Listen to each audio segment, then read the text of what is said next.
So, for my last question for young people looking at politics and economics and trying to understand society, what would you recommend? What should they study? What should they try to learn and how should they prepare themselves professionally? That's a multi-tiered question. I've got 7 kids of my own.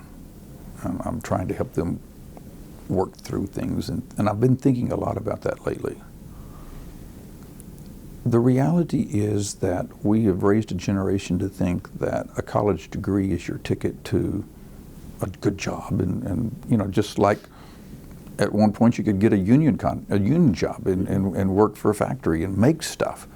Well, it doesn't work that way anymore, and neither does the college degree.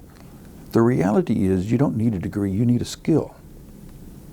And what I would tell students today, young people today, is to figure out what you like to do and then become skilled at it. There are certain professions, doctor, engineers, mathematicians, yeah, that degree is important. But for a lot of us, it's not as important in the future as it has been in the past. It's going to be how skilled are you at doing what you're doing, how can you provide a service, and that's what they should be focusing on. We'll need people to go into politics and economics and all of those things, but I think we're going to need less of them in the future.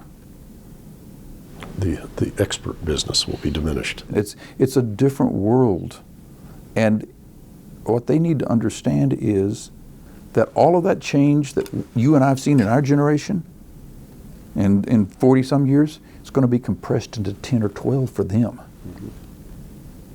I mean, it's happening faster and faster, and so the things that they think, that they take for granted, will not be the things that people take for granted in 2025.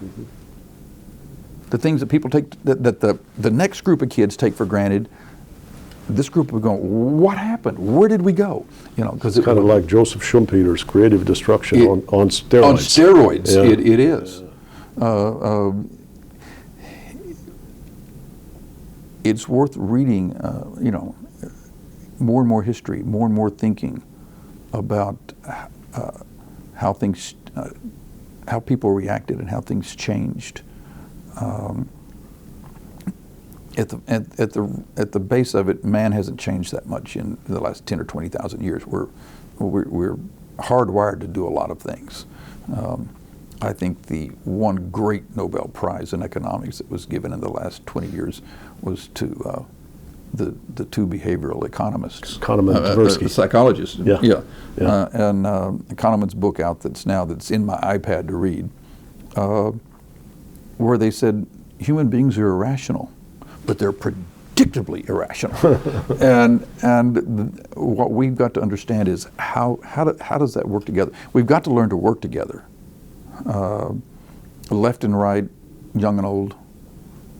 Those divides have got to come down. Otherwise, we'll all be in the ditch.